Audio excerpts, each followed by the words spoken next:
Everybody is ready to begin our webinar today. My name is Kyle Liwanag. I am the owner of Mindrest Accounting here in Jacksonville. And once again, welcome. Today, we're embarking on a transformational journey with 6 steps to scale your business, to build a business that can run without you. Envision a world where your business thrives not through harder work, but smarter strategies to drive your business towards your dream vision. And the upcoming webinar here with Action Coach Steve Goranson, we will introduce you to a proven methodology that paves the path to a prosperous and valuable business. Whether you aspire to scale up or transition smoothly to the next generation, or even scale out and sell your business one day, this methodology is your straightforward key to unlock those possibilities. Stay with us until the very end because we will have a special free gift for you. And I'm sure you wouldn't want to miss out on a bonus that could give your business an extra edge. Here at Mindrest Accounting, we specialize in job costing for trades and service companies so that they can see their financials in full picture. Job costing is the only way you'll get the right information to act upon so that you can make more profit by working smarter instead of harder. I would now like to introduce you guys to our speaker, action coach, business coach Steve Goranson. He has owned and operated the Action Coach office here in Jacksonville since December of 2004. Action Coach is a worldwide coaching organization that over the past 30 years has established over 1,000 offices across nearly 80 different countries worldwide, helping tens of thousands of businesses weekly. Their success has been due to their proven strategies and systems that the same very ones that Steve is going to share with you today. Strategies that have been tested and approved by dedicated business owners across the globe, just like you. Thank you very much, Kyle, for that very nice warm introduction. I'm actually going to invite Kyle to come back and join us back a little bit in a little while in the middle of the webinar to help us understand why project costing, job costing is really important to the really survival of any business. And we'll get into, let him explain that a little bit. And before we get started, I want to sort of share a little bit of why am I here in front of you and talking about this? How did I become a business coach? And a lot of it I found is my passion for coaching is really, it's my own personal story. It's my inspiration. I like to call it, it's my why. And it's really rooted in my father's experience as an entrepreneur. You see, he was a small business owner he was really good at what he did. He excelled in his craft, but struggled in the day-to-day challenges of running a business. And really that predicament was just really thrust upon him, without any guidance or any training. He was really good at what he did, but frankly, he just sort of sucked at being a business owner because no one ever really taught him how to do that. And his dedication to his business really came at a high price. My sister and myself, we seldom was able to see him. He was constantly working, making ends meet, striving really to provide for us and give us the things that he never had growing up. It was always unforeseen business crises that made him miss some of our precious family moments. And it wasn't because he didn't want to be there. It was just he got pulled away. And it wasn't really until the final years of his life that I really truly grasped the struggles that he faced. And virtually he was lying on his virtual deathbed. And we started talking and I started sharing about some of the things that I was doing as a business coach now. And then he started opening up about the challenges that he faced as a business owner. And as I spoke about the work and he started to share these struggles, that's when my mission in my life really became clearer. It was why I got drawn into doing this, is because I'm very passionate about being a coach because I understand firsthand the difference it can make. Because, if there would have been somebody like myself that was able to guide my father to help us focus on the bigger picture rather than getting lost in those little minor tasks, our lives could have been totally different. And this really fuels my support my drive to really support others and especially small business owners because they really deeply understand the struggles that you guys face because they've seen it firsthand. I'm a small business owner myself. And I always found it really fulfilling in itself to work even with family-owned businesses because their passions are really infectious and they're the sort of the torchbearers for the next second and third generation. And I'm here today to really help make your entrepreneurial journey less of a struggle and more of a rewarding journey. And today we're going to sort of go ahead and try to navigate this together. So my purpose here really is to get you and make you challenge the way you think about your business, right? Is we're all sort of stuck into this mindset of doing, doing, doing, but who do you need to become to be the business owners that's going to grow your business? And that's my goal here today is get you to challenge the way you think. So you might be thinking, hey, is this job, is this, for me, right? If any of these maybe sound like you, you might be in the right spot. It's like, maybe you're constantly juggling very job sites or different projects, or you have a lot of different client demands pulling in a lot of different areas where you got employee issues, leaving you with a lot of no time for strategic planning. You're working long hours in your business, but, maybe they feel like you're not making any progress. You're just spinning those wheels, right? Or maybe it's because you're leading a team of skilled people, but but you're also struggling with employee retention, job satisfaction, and you really can't figure out what's going on. Or you're just running a small to medium-sized business and wearing way too many hats and struggle within the day-to-days from scheduling, invoicing to really helping making your clients happy, really, because that's why we're all in business, right? And so if any of these things resonate with you, that you're really exactly where you need to be, and this webinar is really designed for you itself. So, I want to start off with, we're all here because we're seeking success, right? And at Action Coach, we teach there are three essential elements to consider. And the first one is motivation, knowledge, and implementation. And these three ingredients blend together to really help, pave the way for your success. So when it comes down to it, what is motivation? Motivation is that, well, I guess you can call it that spark that ignites your drive to succeed, to answer the question, why am I doing what I'm doing? I sort of shared with you why I'm motivated to be a coach. And, a lot of times we seek motivation through, maybe stuff on the internet like TED Talks, or even life coaching is really good for this, or, really, all help us connect with our purpose and fuel our passion.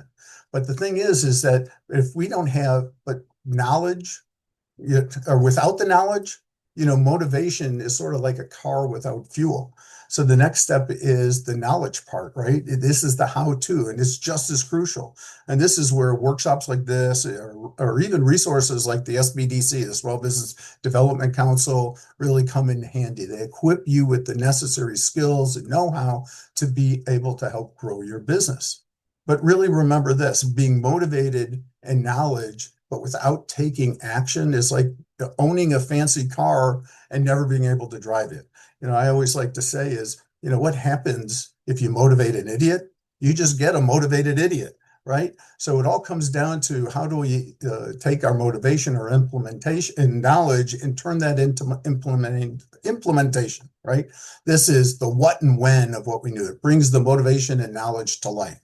In Action Coach, we really aim to assist small, medium-sized business owners to really addressing all three areas of motivation, knowledge, and implementation. And we really recognize implementation is often the biggest challenge for most business owners, right? Figuring out where to start, when to start, what to focus on in the business. And I think that's why my company is called Action Coach and not Think About a Coach, because we're all about how do we implement the right strategies at the right time to help you grow your business. And that's what this webinar is all about. And I'll be sharing these methodologies to guide you on taking your really existing knowledge and skills and implementing them in an effective way so you could achieve really the results that you are looking for. So the one thing I like to talk about is success a little bit. We have to have start with a success mindset. Success isn't an event, it's a process. It's accumulation of these small yet consistent decisions and actions that yield a significant result over time. And if you look at the slide, the opposite is true for failure. Failure is our moment-to-moment decisions and actions that lead to big mistakes, right? So we all see these people out there that they seem like they're an overnight success. But what we don't see is all those late nights and the days that they've persevered through endless tasks and sometimes challenging or even seemingly insignificant events. And it's those little things that add up to the success that we see today, right? And that's what really makes us entrepreneurs, is that we're willing to go through that pain because we know what the end result is. But the problem is a lot too many of us are spinning our wheels and we're not getting any traction. And that's what I wanted to really talk about, is how do we gain traction, right? Does that make sense? So when we sit there and we look at businesses, our key is, what's our motivation? What motivation even our team? And what we like to call is, there's a focal point inside of us that shapes our actions, our influences of everybody around us. We could either utilize this power, or it's going to inspire or really deplete the energy around us, right? And we've all encountered individuals that will constantly resort to blaming others, offering excuses, or just live in denial, or deny that they might be the problem themselves. I like to call these the energy vampires out there, right? And it's in contrast to those two really who aspire to and exemplify a distinct attitude, right? How do we play above that point? And that's where, it takes people that are responsible for their actions. They're accountable for the results that they get, and they seize ownership when they recognize an issue or opportunity at hand, right? And it's, as managers, business owners, it's our choice of language that plays a significant role of how we get people to play either above the point or below the point. If an employee makes a mistake, and we're like really, saying, hey, why did you do this? And we're trying to start asking judgmental type questions. They're going to start blaming others. They'll come up with excuses or in denial. But if you help them take responsibility and accountability, is like, ask learning-based questions, like, what caused this to happen? What could we have done differently to prevent this in the future? Right? Is get them start thinking about it instead of getting them into the blame game. Hope that makes some sense. But this is like really important, not only for our lives, for us, how we should act personally, but then also how we develop and work with our team as well. So I guess the question right now is where do we begin? Most of us don't know where to begin on this entrepreneurial journey. And it's usually the hardest part. Some of us just jump right in, right? So I'm going to start with a simple formula to achieve success. And before we start, I mean, this is important, stay tuned. We're going to be going through a lot of information. I know I'm going to probably go through it really fast. So make sure you're taking lots of notes. And in the end, we're going to have maybe some time or you can schedule a time with me. We can go through specific questions that you might have, or if you have it, you could go ahead and place some questions in the chat, and we'll try to answer those as we go through this webinar itself. So let's think about this. Let's think about your business. Is your business driving you, or are you driving your business? And this is the whole age-old question: are you working in the business or on the business, right? And this is really a mental transition that we have to face as entrepreneurs. Instead of doing all the work, is how do we get the business to do the work for us, right? Because most of us in business, when we start out, we just have a job. It might be a really good job, and it can even be a fulfilling job. But most of the times, and when business owners or entrepreneurials are working in their business, it's just a job for them, right? And most of the time, they're just trying to get by, right? And a lot of times people just say job stands for just over broke. They're making enough money to pay themselves a little, if they're paying themselves as entrepreneurs, and then they're just getting by to pay the bills. There's no really good cash flow to help them grow the business, right? So a lot of times when I ask this question, what's the number one reason for business failure? what I usually come up in the things I get is, oh, it's cash flow, it's employees, it's all that, and those are all symptoms of burnout, right? It's like when we get burnout, we stop really focusing on and being intentional about our business. And this is what destroys every business. And the reason we have entrepreneurs get burnt out is because they're not moving towards a goal. They keep doing the same thing over and over again and trying the same things over and over again. And that's just insanity. And eventually it just leads to pure burnout, right? So my question is are we working on the business or in your business? If you're working in the business, you're in the engine room of your business and you're stoking the fire to make the business go. You're fulfilling, you're doing, you're making. You're blind to really the possible opportunities or the threats that might lie ahead. You're not moving forward because you can't see where to go. Now, on the other side, are you on the bridge of your business? If you're spending time there, you're in a position of leadership for your team. You're able to really plot the course and plan your journey, set your goals, know where you're going, right? You're able to scan the horizons for opportunities and threats that might come your way, right? Ultimately, steering your business where it needs to go, right? So, where are you in your business, right? What do we need to do to be the captain on the bridge? Because that leads us to we have to start off with, if we want to create a successful business, is what is a definition of a successful business? And this is what we usually say in Action Coach. It's a commercial profitable enterprise, right? A commercial, it's making money, or we're generating revenue. But then it also needs to be profitable, right? There needs to be money left over after paying the bills. So it has to be a commercial profitable enterprise. Why do I say enterprise and not a business? Because a business is tied to the business owner. And enterprise is something that's beyond the business owner, because we want to create a commercial profitable enterprise that works without you, the business owner, right? Because otherwise, if it isn't, the business is broke. You just have a job. You could have a really good, well-paying job and could be happy with that.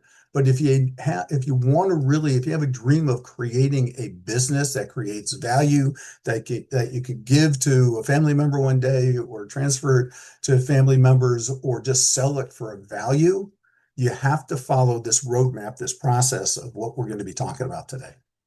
So when it starts off, let's dive in with another success formula, because all these things are different components that makes everything work. And understanding this really has been the key to a lot of my clients' successes. But before I'm going to share with you this formula is, do you really believe that you could achieve everything you desire, right? Do you believe that there is a simple formula that can turn your dreams into a reality? It sounds good, but well, you might be a little skeptical. But the answer is yes. And it's a simple formula, but it's not easy. It's challenging. So let's take a look at what it is, and we'll delve into it, and that'll lead us into the roadmap that we're going to be going to. So here's the formula. It's dreams times goals times learning times plan times action. That equals our success. So it all begins with, sorry about that, it all begins with our dreams, right? The dreams are our ultimate aspirations, the vision for the future.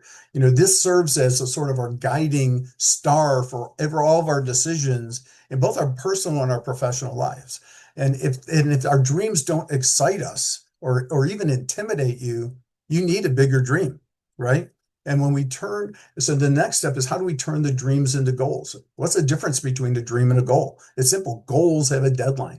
The goals are usually for a lot of times it's 3 years. It's like where I want to go out with my clients, because we might have a big dream out there, but we need to set goals in 3 years, because after life is changing, the world is changing so fast.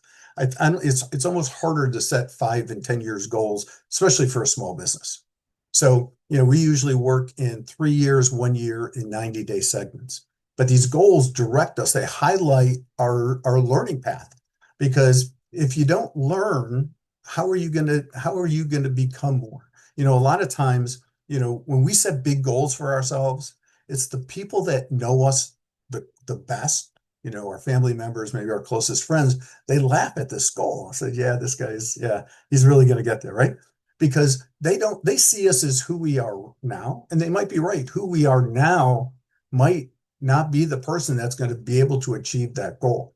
But what they don't see is the person that we envision that we're going to become that can be able to achieve that goal. And the way we become more is through learning, right? And actually, these multipliers, the dreams, time goals, is each of them are sort of are learning steps in itself as well. So you have to ask yourself right now where you are in your business, what do I need to learn? What skills do your team need to improve on? How do you become a better business owner, a better leader, a better boss? And then after learning, then we draft a plan, integrating this new knowledge that we have, a plan based on past actions that only leads to repetition. But now we're going to be talking about we have new learning. So now we're going to be breaking down new barriers and trying new strategies and different things that we've never tried before. And then finally, we take action because it's consistent implementation. There's that word again, implementation of your plan that leads to our success. It sounds simple because it is. And my role is when I'm helping my clients is to keep you focused, hold you accountable to these goals so we don't get pulled away by chasing all these squirrels that pop up in our lives. And we're going to guide you to execute the right plan consistently because success lies in the implementation and in taking action. So that's sort of the introduction. I want to get our mindset so we understand being in the right place to be able to see how do we move ourselves over these 6 steps to create a business that could work without us. Because as we move forward into this next segment, these 6 steps process, this roadmap is for empowering business owners. And I'm going to take a moment to review the journey, and then we're going to go into it. So we've uncovered, the success triad, the motivation, knowledge, and implementation. And we understood that success stems from daily actions and decisions. We've identified the challenges unique to businesses that are holding them back. We have our success formula encompassing our dreams, goals, learning, planning, action, and we unpacked all of that.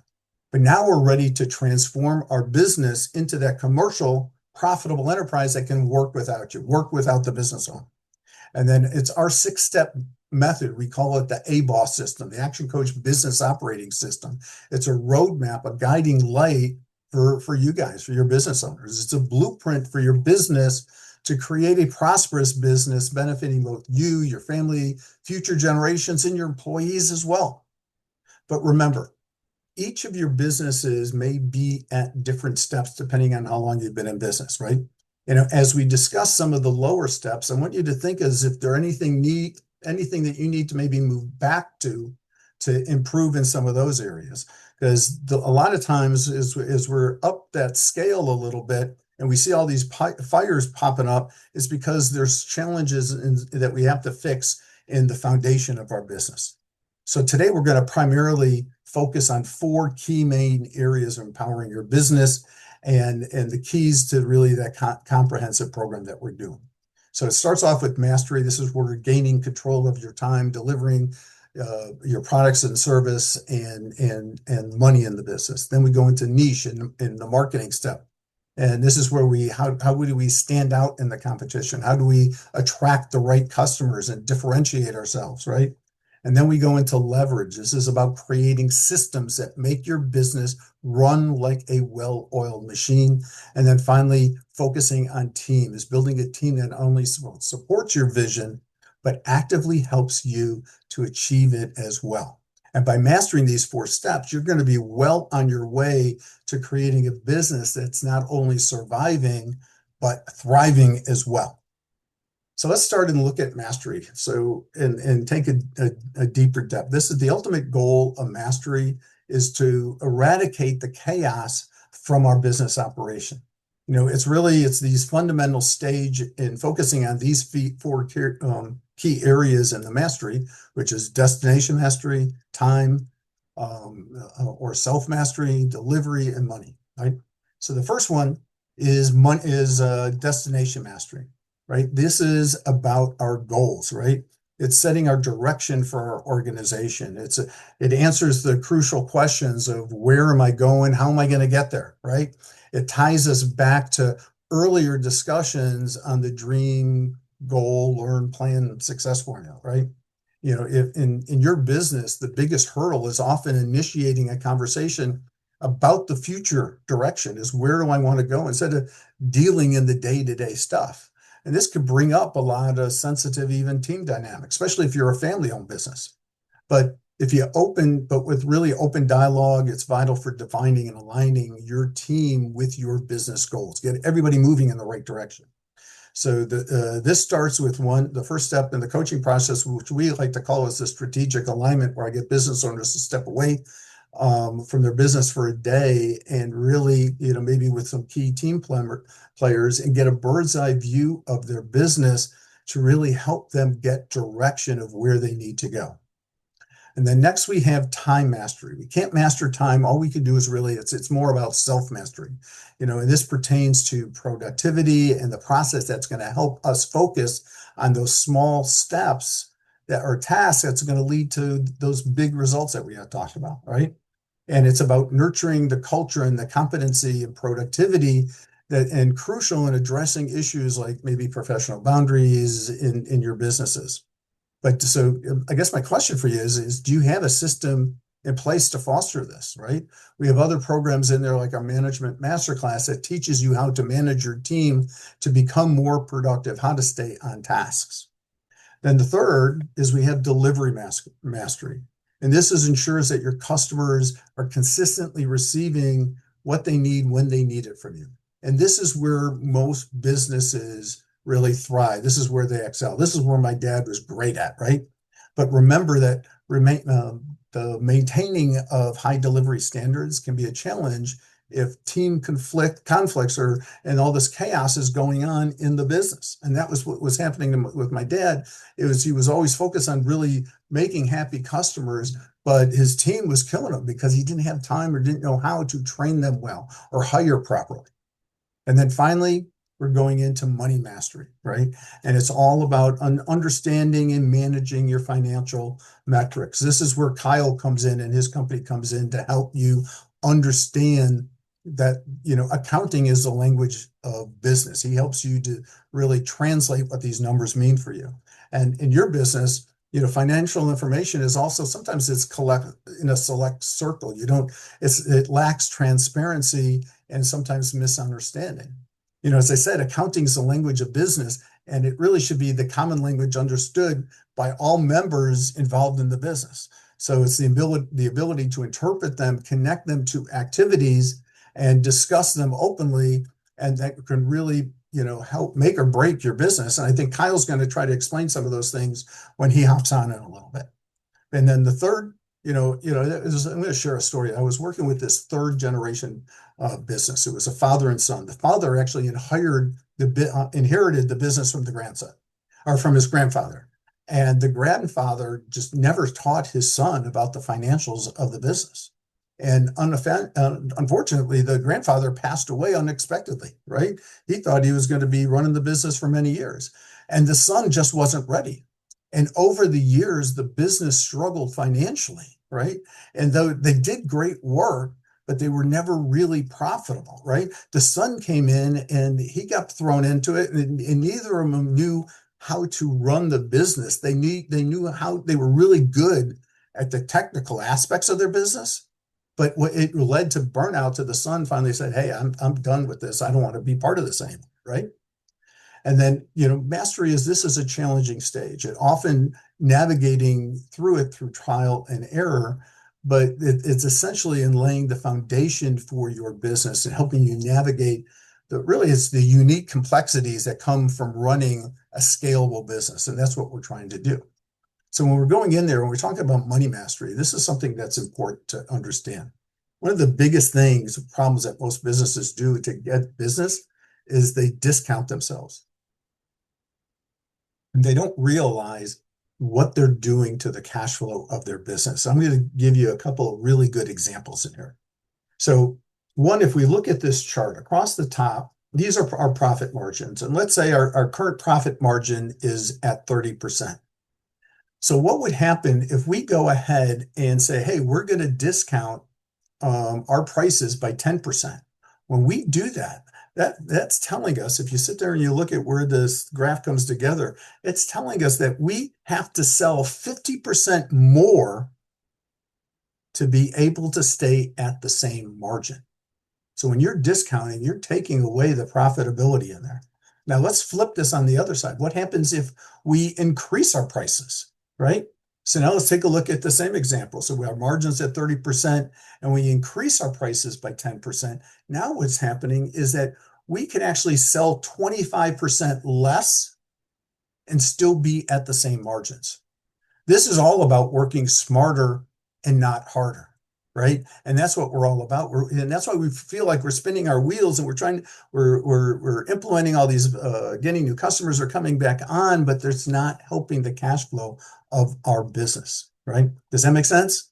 So Kyle's going to get into a little bit of this a little bit later and why it's important to really understand your financial, your numbers in your business. Well, next we're going to get into the marketing stage. So as we continue down to empower our business, the next stop is really pivotal to which is the niche or the marketing step. And carving out your unique niche is more than just a strategy. It's really your lifeline of a small business. And so, but here we're going to be focusing on a unique aspect of your business to set you apart from your competition. It's not just about competing on price. It's about delivering unmatched value.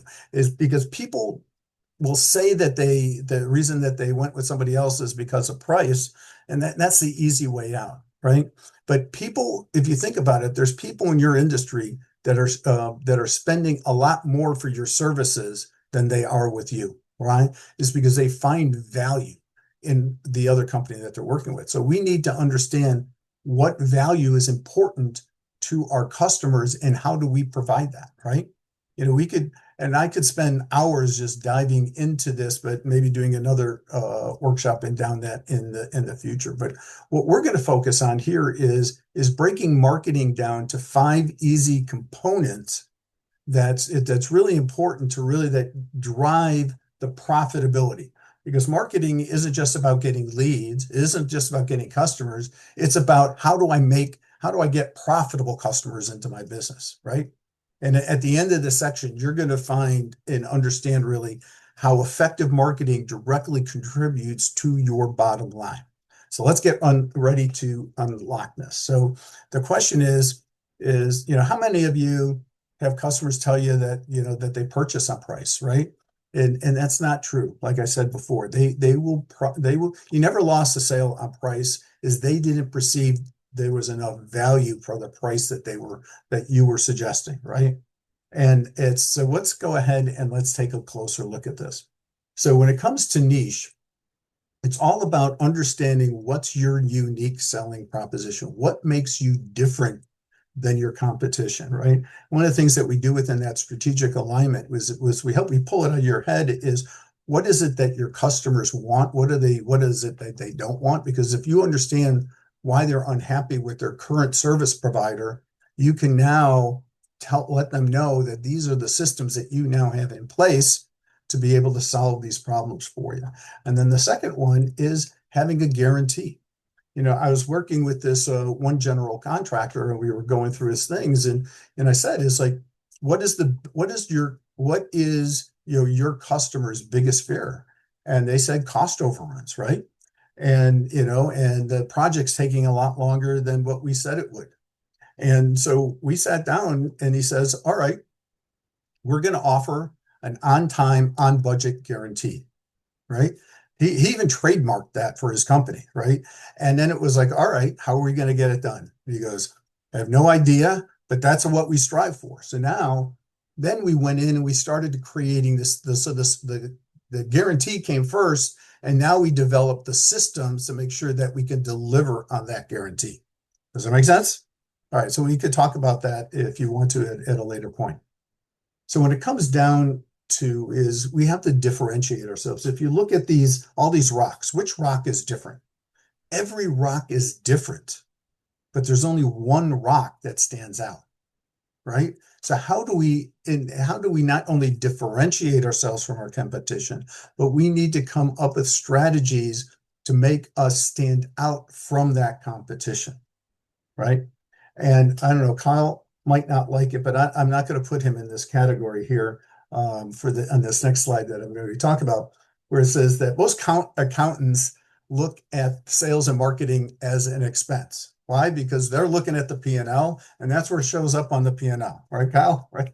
And so what happens is most times is we need to sort of look at it. Entrepreneurs, it's not an expense. Most of entrepreneurs, and I think what makes Kyle different as an accountant is he looks at sales and marketing as an investment, right?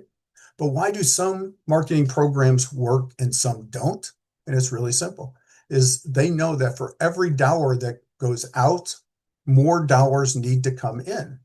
So now the question is why is that true for some businesses and not others? And that's because successful businesses do two things. They measure the results and then they test. So what do I need to do to move that thing forward? They test and measure, test and measure. So it's coming in there and we look at it, we measure our results, and we see what we need to do. We change the activity and sees where how the results changed, right? And we're going to see really quickly is what happens if we just change 5 certain areas of our business by just 10% and the impact it could have on our bottom line, right? And that's one of the things that Kyle does is help you create these financial dashboards in your business to help you see what these numbers are the strategies that we're implementing actually succeeding or not. And this is the part I think Kyle will really like, is when I come in and I tell everybody, and most business owners hate this, is that marketing is math, right? Most of us hate math. I was good at math, but I hated math in school, right? And so the thing is when it comes down to marketing, there's really 2 sides of marketing. And let me explain why marketing is math. Because what is marketing? Marketing is about generating leads that come to sales. So the thing that we need to measure is, well, how much does it cost us to buy a customer? So if we invest $300,000 in advertising and we get 5 customers, you just paid $600 for that customer. Is that good or bad? If every client that spends from you, you only make $50, that's like or $60, and you need 10 customers just to break even, right? Or they need to spend or buy from you 6 more times or 10 more times just to break even, right? So the question is once we understand what the acquisition costs, what do we need to tweak in our advertising and how we market our messages and what to reduce that? But on the second side is we have acquisition costs, but then what's the lifetime value? Because if that same customer we know is going to spend $6,000 with us over a 5-year period, that's $30,000. So now we know that, hey, for $600, I can get $30,000. My financial planner can't even give me those guarantees. But it's all about testing and measuring and understanding what these numbers are. What's your acquisition cost? What's your lifetime value of your customers? So you can then figure out what marketing strategies are working and which ones are not, which ones do I need to cut out, and which ones do I keep and put more investment in, right? So let's take a closer look at this itself. So we're going to talk about 5 drivers of profitability in the business, right? And sort of really let me explain how this is going to work. So most of us know how many customers we have, the revenue, the profits that we have, but these are just all results, right? So what are the drivers of these results, right? That's what we want to sort of look at and this is really where it gets exciting. So we're going to talk about what these 5 drivers are. So the first 2 components of the 5 ways profit formula is leads and conversion. So what are leads? Leads are potential customers. They're the folks that maybe have expressed interest with us, reached out to our business in some way. The conversion, on the other hand, is how do we transform those potential customers into paying ones, right? It's a simple formula that leads multiplied by conversions will give you your number of customers. And just remember that one single lead could be your next loyal customer. That could be your most profitable customer, right? So let's move on. So then we continue on and expand the formula. Now we're multiplying our customers by the number of transactions, how often somebody's buying from us, and then the average dollar sale. How much are they spending with us? How much is our average ticket or whatnot? But essentially, we're considering, again, how often a customer returns to us and the average dollar spent each time that they do this. So we take revenue, multiply it then by our profit margins, and voila, we got our bottom line profits. And these are the five factors that really make up the 5 ways to drive profitability in your business. Now, most people, we get drawn into focusing on just customers, revenue, and profits, but they're not the most crucial. They seem to be, but they aren't. The opposite is actually true. These are, again, like I said before, they're the outcomes, and they are shaped by these 5 drivers that we just discussed. So instead of focusing on the outcomes, let's invest our energy on improving these drivers, and we're going to see the value that that brings. So let me give you an example. So we have, our little business here, we'll say it has 400 potential customers that came, and then we sold 1 out of 4 of them. So that's a 25% conversion. That gives us 100 customers into our little business, right? And these numbers, we could just add zeros and it works out the same, right? So now let's pretend on average, they come back maybe twice a year to buy from us. And some might, have bought from us 5 times, others maybe just once, and we never saw them again. But the average is twice. Now we take a look at what's the average a sale, and let's assume that it's $1,000, right? And it's just really just make the math easy. And then again, some people are going to spend 5, some people are going to spend 500, some people might spend 3,000, but the average is what we're concerned with. So if we look at that, that gives us $200,000 in revenue in our little business. So let's make it easy. So we're going to give ourselves a 25% margin, right? So then our take-home profit is now $50,000. And here's the secret. What would happen if we just increase these 5 drivers by just 10%? We're not saying doubling our leads, or doubling our conversion rate. We're talking about just a little bit improvement, just a 10% improvement, and so that's where the magic comes in. So now let's put in some numbers and see what happens when we do that, right? So we start off with 400 leads, right? And if you learn everything that we teach you in Action Coach, you can probably get those leads, increase those by 10%, pretty simply, right? So we're going from 4 to 440. And if we're a small little business and this is a year numbers, that's almost a lead a day, right? In fact, you could probably do this. We got like 80 different strategies that we help our clients with here, right? And then next is conversion rate, right? We have another 70 strategies that we help you with conversion rates on that. And so, again, we're not trying to double that conversion rate, but just a 10% better. So it's at 27.5%. So now we don't have a 10% increase in customers. We're now at, we have 121 customers, right? And so now the average number of times that they come back with us, we're not trying to double it, just a simple increase of 10%. So the average goes from 2 to 2.2. Doesn't seem like a big increase, does it? But it's going to have a big impact. And the next is average dollar sale.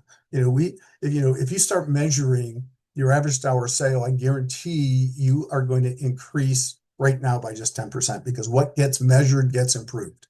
So we went here just from $100 to $110. Again, it's not a ton of money in that increase.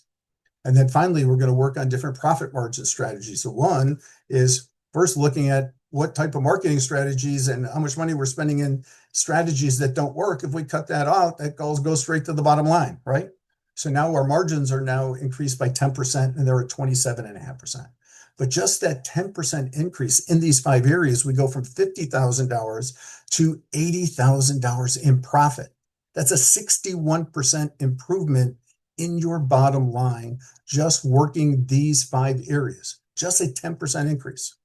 But now let's just have some fun. What would happen if you would increase them by 30%, right? You might get 10, 20, 30% in some of these areas. But if we increase it 30% across the board, it's our revenues go from 200 to 571,000, right? Our profits go from 50 to 185,000. It's these 5 numbers you have to focus on. If you take anything away from this webinar, start measuring these 5 drivers, and every 90 days, create a plan to increase them by 10%, right? My clients, I get them to step away from their business every 90 days to look back at what's worked, what's not, and then we help them create their next 90-day tactical plan. We do this at a Growth Club workshop. Next one's next Friday. If anybody's interested, email me. I'll give you the information to join that. But if you're not sure where to start, that's no problem. We could even guide you through this whole process. So now let's go to the next step. And this is where I want to bring Kyle in to this right here. And he's going to sort of help you to be smarter and with your pricing and make sure how to make sure that we're pricing ourselves right.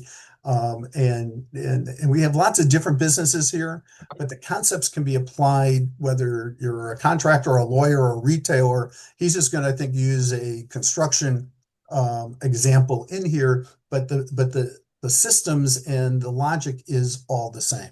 Because I mean, what was Kyle do in his business is mindset accounting, and he really helps service-based business owners be smarter bids, be able to price their products and services smarter, so they can understand how much money they are making on each sale, and really help explain your financials in English and not in accounting.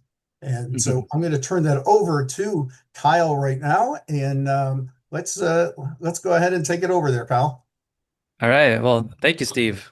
Those five drivers are powerful stuff there. Where I really try and play a big part in is helping companies out with their profit margins, and I do that through a process called job costing, and which is in simple terms, just tracking profitability per job. So before I dive deep into job costing in general, I want to just intro a little bit here by giving a scenario. Okay, so why should we job cost? So let's imagine that it's midnight and the sky is cloudy, so it's completely pitch black outside. You get in your car and you start driving on the dark road, and naturally you want to turn on your headlights because you want to see where you're going. Well, in your business, your light is your bookkeeper. So, without a bookkeeper, you're going forward completely blind. You could be heading towards a brick wall and you wouldn't even know. Steve, can we go next slide there, please? But sometimes the headlights are not enough. So you need your brights. With brights, you can see clearer, further, and deeper. So job costing, this is what job costing does for us. It gives us clarity on what is going on with our business, similarly to what a bright lights can do for on a dark night. So for service-based companies, you need to see is clear on every job because there are a lot of variables at play, and each job can be different than the next. This is specifically true for trades and construction services, but this can be applied to other service-based businesses as well. So there are a lot of unknowns, and simply using headlights isn't enough. You need to use your brights. You need job costing allows us to track profitability at the deepest level, and that's profitability per job. So let's look at an example here on how we can apply job costing to a strategy so that we can work smarter and not harder. So this is a example here that we're going to walk over on a case of a home builder. So without job costing, this is what a profit and loss generally looks like. You get an aggregated net income at the bottom of your P&L. So for this example, this home builder made $100 for a full year. Hopefully, this is for example purposes. I hope he made more than $100, but for easy example and math purposes, we're gonna go with $100. So no job costing at the bottom of his profit and loss. He saw $100. Now, if we start job costing, we immediately unlock the first hidden profitability layer, which is the service profit margins per service line. So this home builder had three service lines that he was doing. He was doing new constructions, which is the green line that you see here, repairs, which is yellow, and remodels, which is the red line. So we can see the profit margins now for each service line. And this immediately gives us some actionable data. Like we can say that since new construction is our highest profit margin service line, that's where we can focus in a lot of our time and energy into finding a lot of jobs that are new construction. Because if we take on, say, a lower profit margin job like a remodel, then we are foregoing the time and the energy spent on that. So we're trading a 10% profit margin job for a 50% profit margin opportunity. Now we can take this even one step layer and go find out our second hidden profit layer, which is the actual profitability per job. So let's say that the home builder decided to double down on the new construction profit margin or the new construction service line because that's where his highest profit margins are. Now, small numbers like to hide behind big numbers when you average them out or when you aggregate them out, which is why it's really important that we job cost, because here we can see in this scenario that even high profit margin service lines can hide low profit margin jobs. Now, with the data that we have, finding out our profit margin per job, what we can essentially do is draw some common denominators on what makes a high profit margin job a high profit margin job. So we can see that the 20% and the 25% margin job, maybe we can identify some common denominators, like these types of jobs came from a certain type of geographical location or a certain demographic, while the 5% margin jobs come from another neighborhood from a specific part of town. So this allows us to immediately start looking at our numbers and use them to drive our actions for a strategy. So with job costing, we can now start looking at our business instead of working harder, uh, jumping from job to job, picking up whatever job we can come across, to now working smarter and choosing high profit margin opportunities um, to pretty much cherry pick our high profit margin opportunities. And the next slide here will visualize that strategy for us. So here we can see this is what working harder looks like. We can earn more money by working harder. That is not generally an issue, but the problem is it leads to burnout. If we work smarter, we forego low profit margin jobs and focus on high profit margin jobs. And the fun part about this is that we can use our work smarter strategy in volume so that we are doing the same amount of volume that we are doing up top and work harder, but we're increasing our profit margins there. So next slide, please. So this is as well what we do here at Mindrest Accounting is for our trades and construction services. We like to analyze your bidding accuracy. So this is a dashboard that all of my clients receive where we grade your bidding accuracy for each of the service lines that you have and determine the actual profit margins that they are giving to you. Because nothing is worse than expecting to make 40% profit margin on a job and actually walking away with just 10 or 15%. And the only way that we get better at locking down and protecting our profit margins, like Steve mentioned earlier, is that we have to measure our profit margins against what we estimated to what actually happened in the real world. The problem, though, is that a lot of businesses face is that job costing is traditionally a tedious process, especially for a solopreneur or small teams of less than 10 or maybe 5. Tracking receipts and bills per job is a hassle because everybody is busy doing what they're passionate about. Nobody wants to spend the time doing the accounting. It takes up too much time. But with modern technology, job costing can now be done with just 1% of the usual effort. So that is what my company is all about. We like to implement job costing processes that is easy to implement and easy to use in your company. And we also do the accounting on top of it. So if you want to learn more about job costing and how you can implement it in your company, stay until the end of our webinar, and we have a free offer for all of our listeners here. So I'm gonna bring it back here to Steve to continue on along with All the right. topic. Thank you very much, Kyle. So, I think you sort of brought it home and how when you're a business owner, you're stuck into the day-to-day. You don't have time to dig 2 or 3 levels down to really see what's the root cause of various different problems, whether it's cash flow, team, or whatever, right? And so what we've done so far, we've journeyed through the first 2 steps of mastery, and that's how we tackled and eliminate the chaos going on in the business. And then we focus on being able to focus on what truly matters. And we went into niche and marketing and generating really how do we generate a consistent cash flow through very targeted strategies. Now we're going to be focusing on the third one, which is leverage, because in every business, leverage is your secret weapon to efficiency.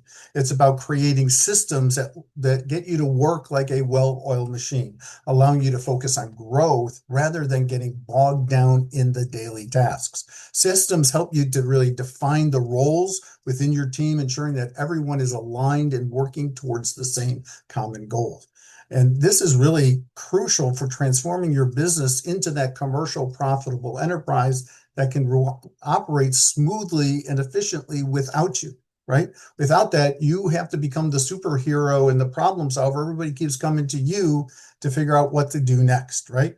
So get ready. We're going to now unlock the power of leverage. As I said before, it's all about systems. And systems is about saving yourself time, energy, money, and yes, sanity. Yes, it really will, right?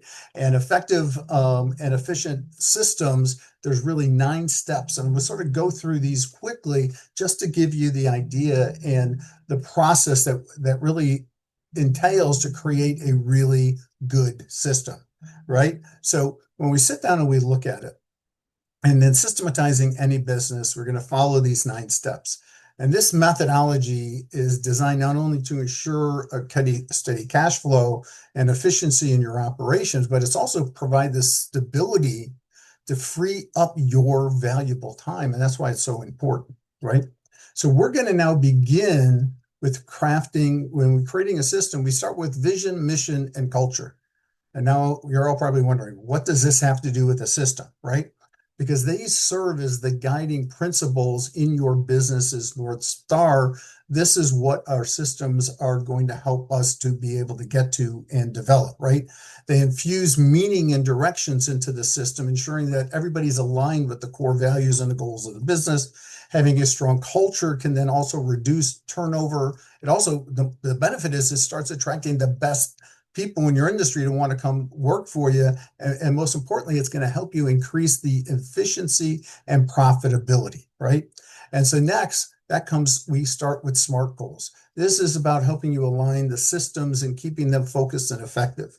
Then we go into and we create what I call as an organizational function chart.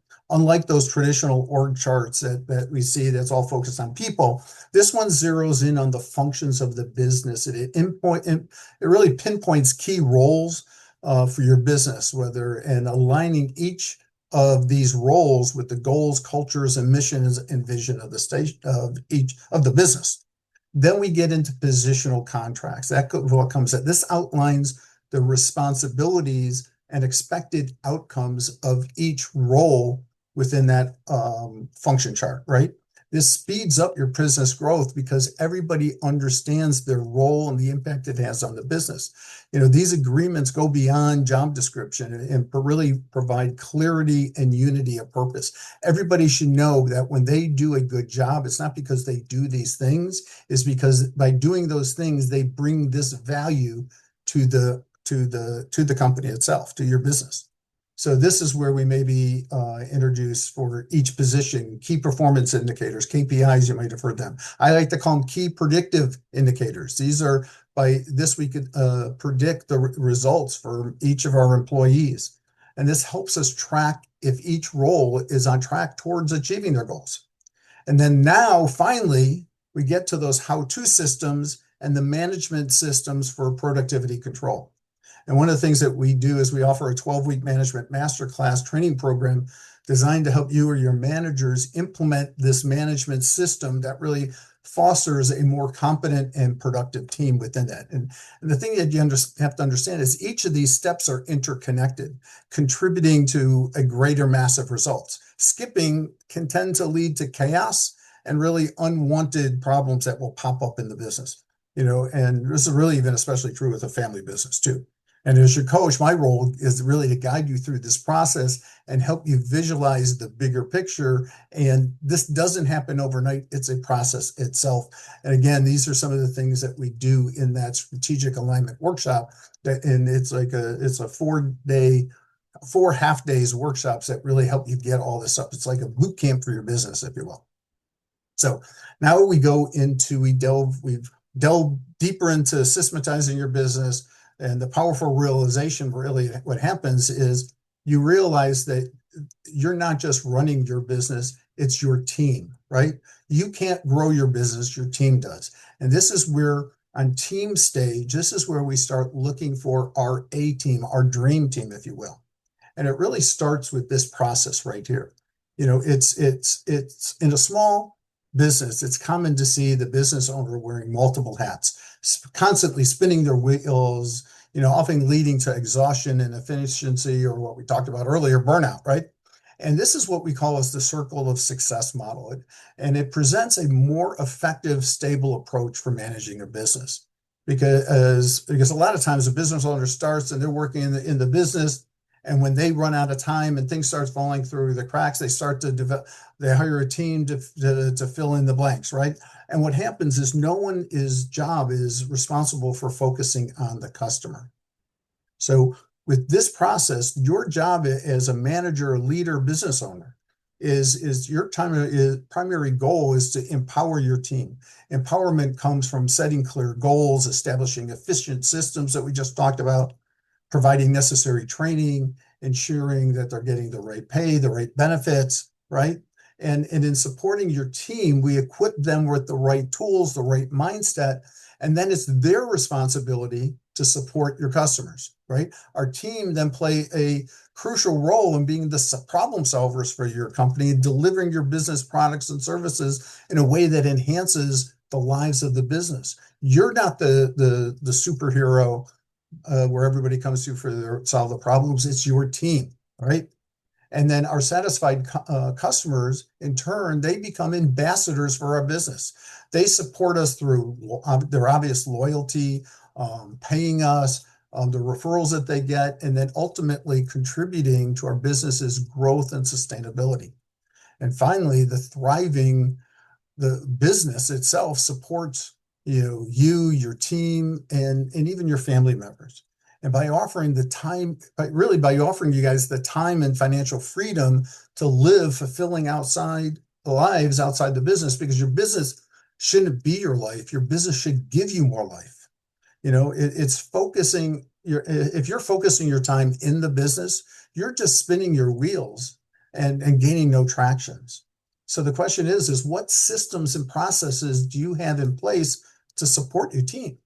And if you don't, this is another area that we can help you with.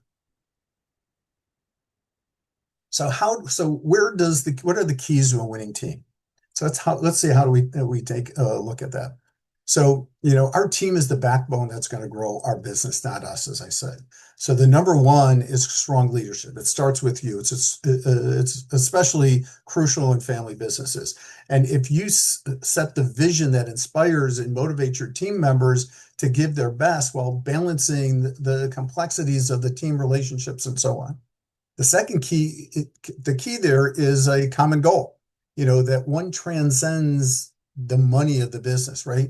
Because because if the common goal is about money of the business, then they're looking at the harder I work, the more money the business owner makes, right? That's not a common goal. That's your goal, right? So it's okay to have monetary goals, but that's not a team goal, right? So this is, maybe being like, hey, how do we become the best in our industry? How do we become known as the best place of work to work? And because these types of goals resonates with everybody, because everybody wants to work for best. Everybody wants to be the best, right? And we ask them, what does the best look like? How do we change our business to look like that, right? So now we're giving them a vision of what we're trying to create, who we're trying to become as a company. And then finally, third, it's the rules of the game, which essentially translates into defining our business culture. It's about molding a team culture that moves us from a me mentality to a we mode, from me to we, I guess is better way of somebody is, one understands and values the collective success over individual accomplishments, right? It makes sense to everybody. But when our team has a vision, they have a common goal, and they know how to perform, now they're willing and able to buy into the action plan because they understand where it's taking the business and why they're doing it and what's supposed to happen. And it's really an important part of the journey here is our fourth key, which is support risk taking. You need to provide your team with the space to make mistakes and to be able to learn from them. Encourage a growth mindset where there's no failure, only learning experiences. I have a client that said every time their client makes a mistake and costs some money, but he now uses that as a training experience. He goes, up, that's my training budget, right? And that's the way we need to look at it. And finally, the last one is probably one of the more important ones is 100% involvement, is to steer your business towards greatness. It's important that everybody's moving in the same directions. And any resistance can slow down progress in any business. Is we need to ensure that everybody's in line and committed to the common goal that's in there. A top producer that doesn't buy in really affects your whole organization and can bring the whole business down and can really just stop you in your tracks to being to scale. And I'm going to, share with you how that happens in a business in a minute. But let's first talk about how do we get the right team on the bus, right? We need to create a business that will attract the best in the industry to work for us, right? And what does your business need to look like to attract the best employees, right? So the question is, it starts with, do you have a recruitment system, or are you just winging it when it comes to hiring? Because if you're just winging it, that's not a strategy. That's a recipe for chaos, right? Are you hiring for skills or you're hiring for attitude, right? And we're going to show the importance of that in a second, right?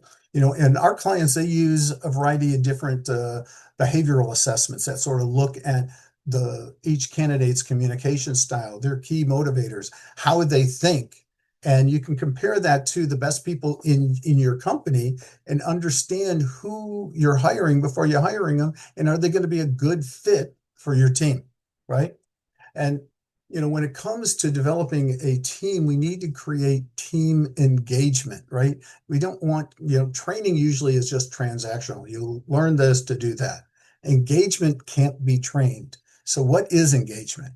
We have to define that first. So engagement's really is a deep, really broad connection that employees have with a company that results in the willingness to go up and above what's expected of them to help them really and help the company succeed, right? So how do we get that within the business? Because what happens is this was from a Gallup study, and it said that on average, that 52% of businesses' employees are disengaged. They just showing up for a paycheck. They're sitting on the boat and watching the scenery as everybody else is working by. Then you have another group that's about 18% that are actively disengaged, right? They're actually slowing your business down. They're like throwing the anchor off the back of the boat and making everybody work twice as hard just to be able to be where they were before. And that really leaves only 30% of your employees that are totally engaged and are really committed and have taken ownership of trying to help build and grow this company. And as I say that, you probably know which one of your employees fall into one of these buckets. But what would happen if we can move those 18% of your employees that are actively disengaged and move them into they're at least not actively slowing you down, but maybe they're just disengaged, or move that directly into having more engaged employees and make that now, 48%. What would the impact be on your business, right? That's the thing that would happen. But if we aren't measuring it, we're not looking for it, we're just winging it. And again, that's not a strategy. And it's really a bad hiring decision is costing you money. It's 30% of 1 year's salary for every bad hire. So if you're paying somebody $50,000 a year, that's costing your company $15,000. Imagine that. What would you do with that extra $15,000, or how would that $15,000 that if you had an engaged employee instead of a disengaged employee? Because a lot of times we hire, people and, we promote them, but they didn't really look at who they were. They sounded great when you interviewed them. They came back and it was like, here, who is this person? I don't understand. Where they had this great attitude, and then all of a sudden now they have this bad attitude and I can't come in there. I'm going to show you where this happens and why it goes unnoticed in your business. So every business has some toxic employees sometimes, right? And what do you do if a staff member doesn't fit with your culture? They sort of kind of make you feel like they're holding you hostage. You'd like to let them go, but you feel you can't. So what happens, right? Right now, I'm going to share with you some strategies on how to identify these people and what to do about it and illuminate really with the cost of keeping them in there. Because if you ever felt hostage to by challenging employees, it doesn't mean that they're bad people, but they probably just are not a good fit for, they might be really good at what they do, but they're not a good fit within the culture, right? They just have a bad attitude. And it's sort of like if you have kids, right? Kids are always trying to test us and push our boundaries, right? And so we got to let them know where the boundaries are. And they sort of got us because their skill level is really good, so we just let them get away with it. So let's go ahead and take a look at this example here. So if we look at this graph, down on below is we have attitude. From the left is a bad attitude to a good attitude, and then low skills to high skills. So now if we go ahead and fill this in, so if we look at our totally engaged employees, these are our A employees, right? These are people that have a great attitude and really good skills, right? Those are easy to identify. And the other area to identify are Ds, right? These are people that have a poor attitude and poor skill levels, right? And then you sort of wonder, it's like, how did these people ever get on my team in the first place? I'm going to share with that how they get there in a second. But now the question is, where do you put your B players? Are they B players because they have a really good skill, or are they B players because they have a really good attitude? And I say our B attitudes really come down here and go into the bottom right. Because they have a great attitude, right? They don't have the skill level yet, but you can train for skill. So then that leaves our C up here. These are the people that have really good skills. We don't want to let them go because we cherish their skill, but they have such a poor attitude. And what's happening, they're the anchor that's holding us back. See what would happen if you put a C player that has good skill with another skilled player, which is an A, but they have a good attitude. The A player will not affect a C player. What the A player will see is how the C player gets away with everything and doesn't follow the books, and they still get rewarded, right? And so what happens is that A player starts getting a bad attitude. So what happens is now that A player, we just move them into a C player, right? Because they have a bad attitude. But if we put that C player and get them working with a B player, what happens with that? They say, hey, this guy's got some great skills. I got to learn from him. And then he's going to start complaining to him and bad talking about people in the company. And we start moving them down into that D square, right? And we figure it out as, hey, I hired this guy. He looked great. How did he become a D player, right?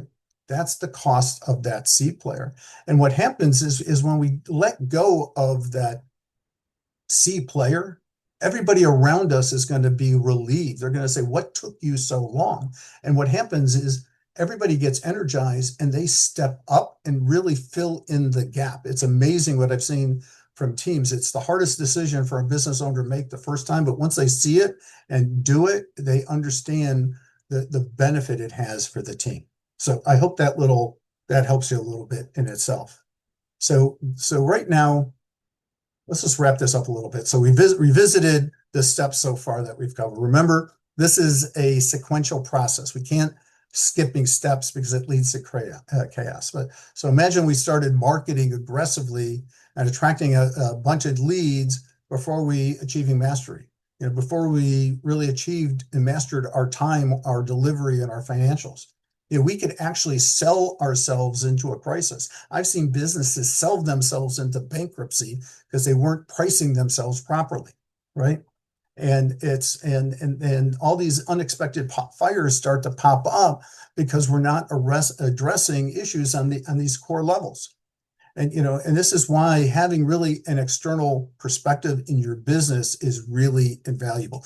Somebody could view the business from the outside and help you see the bigger picture, help you really see the forest through the trees, if you will.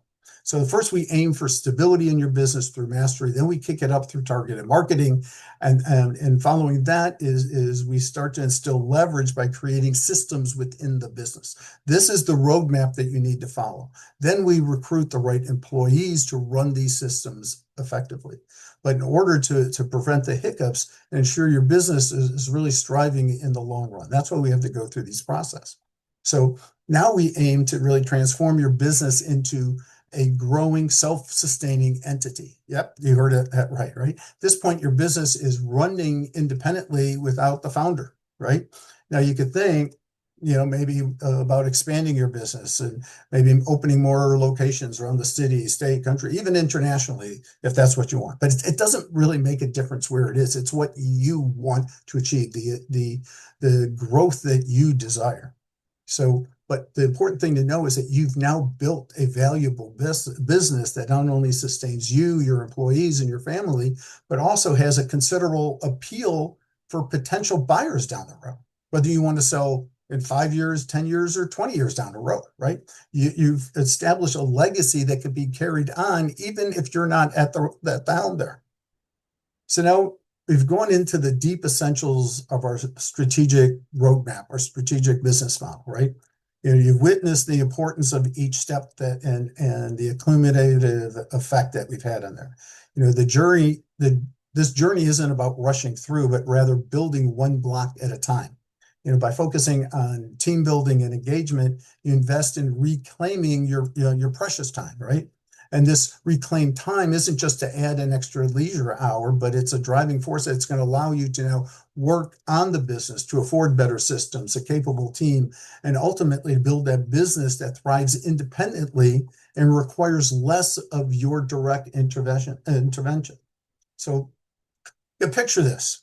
We have a well-oiled system, a dynamic team, that shares your vision and your business model that really can stand the test of time.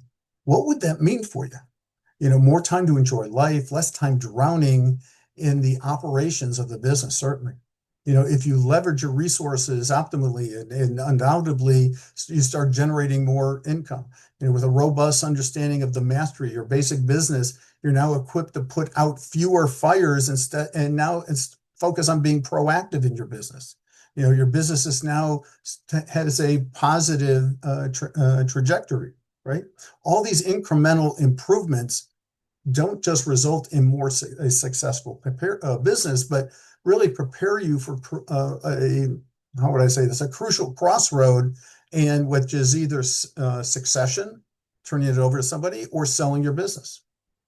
At this stage, you basically have molded a flourishing business, right? It's primed for your next decision. And this is where you're going to decide on the legacy of your business. Should you choose to pass it on to another generation, family leaders, they're now prepared to be able to move it forward. The business is prepared. Or alternative, you might think about selling, and now you can confidently put your business on the market, knowing that you've cracked it, you crafted a venture of substantial value, right? It's worth something to somebody. It's not just a business you're selling your legacy, and that legacy is ready to reward you for all that hard time, all that sweat and tears and joy that you put in your business, right? This is more valuable than a business whose value diminishes when you leave, right? If you're totally in the business. Both scenarios here are rewarding, and the reward is freedom, the freedom to enjoy your life, secure in the knowledge that your business, your creation, your baby is thriving, and that's the ultimate end game. It's about the freedom you deserve with every step of this journey aimed at helping you at this very goal. So you need to sit down and figure out, where am I in this business? When I begin working with a new client, the starting point is always determining where you are in the business. What steps are we in the 6-step process? And occasionally it means going back and rectifying some previous issues before we can move on, because if we move on too fast without fixing some core issues, then we're just going to get into more chaos. And so, many business owners, hate to say it, we're always looking for that quick fix, right? It's like, got to get it done now. There's the silver bullet that will magically transform our business. But in reality, there isn't one solution that will escalate your business 100%. But consider this. What would happen if we implemented 100 different ideas, each contributing to a 1% improvement in your business? That's the power of synergy. That's how you elevate your business to the next level. This approach propels you to work smarter, not harder, right? It's, but how do you become the best? You have to make a conscious decision and commit to these 6 steps. They form a specific, a proven methodology, a roadmap for your business growth and to scale. And although this process is simple, dedication of implementation is non-negotiable. It's a requirement, right? And so the plan in this plan here I've outlined to you is your roadmap to build a business that can operate without your constant involvement and scale up successfully and help you scale out when the time is right. And it's like when you want to do that. But the important thing here is to understand that this is a process and you can't skip any steps. And that's the thing that we need to really sit down and focus on. But up until now, we've been working up into buying back our time, where we're making more money to afford better systems, to help you afford a better team, so the business can work without you and you can actually work less. So if you think about this, if we had better systems and a better team, you would be working less, right? Of course. If you had a better marketing and better systems and a better team, you'd be making more money. Absolutely. But if you had better handle on that mastery, the basics of the business, you'd be putting out less fires and being more proactive in growing your business. So I know a lot of you guys are really excited about this. And a lot of you guys are probably really overwhelmed about this because I've covered a lot and I've gone through really fast. This is just the tip of the iceberg. So if it's okay with you, I want to spend a couple of minutes here talking about a way for you to work on the implementation of these strategies that we had talked about today. Because there's 2 directions that you can go, and you can say, "Hey, Steve, thanks. This is great. You gave me everything I need. I'm going to be on my own. Boom, I know what I need to do." But then there are others, you're going to sit there, okay, where do I start? How do I do this, right? How do I apply this to my business, right? How do I implement all these things? You might be asking, would this even work in my business? And that's where I want to take you to the next step, because I want to let you discover the power of coaching, because I know your time is valuable, and I'd like to offer you a complimentary 2-week coaching experience that really just starts off with a discovery call for me to learn a little bit more about the business challenges. Then we're going to have you look at your business through a lens of our business background questionnaire. You're going to watch some short little videos that relates to some of the issues that you're going on, so you can start learning some different strategies that we can now discuss in a 1.5-hour strategy session on your business that will help you to take what you've learned in this workshop and how to get you to focus on what you need to do in your business and where you want to start. And you're going to discover the power of coaching and the clarity that you're going to get from this whole process. So if you're ever wondering if business coaching can help you in your business, this is a great opportunity. So to be able to do it, you could just go ahead and go to that website, nextlevelgrowth.com, or take a picture of the QR code. It'll take you to a registration page on my calendar, and you can then go ahead and schedule that first discovery session. It's about a half-hour, 40-minute call. And if you don't want the rest of the process, well, we can end it right there. But we'll talk a little bit about what the next steps are for you. And then also, as promised, Kyle has an additional offer for you as well. I'm going to let Yes, I Kyle do. explain that. Go ahead. Yes, I do. So, I'm offering a free financial audit and strategy session for anyone who is interested. We're gonna sit down together, take a look at your financial statements, like your profit and loss and your balance sheet, and really drill down on where there could be profit leaks that are hiding within the numbers, where you can find more profit without, working harder, but working smarter instead.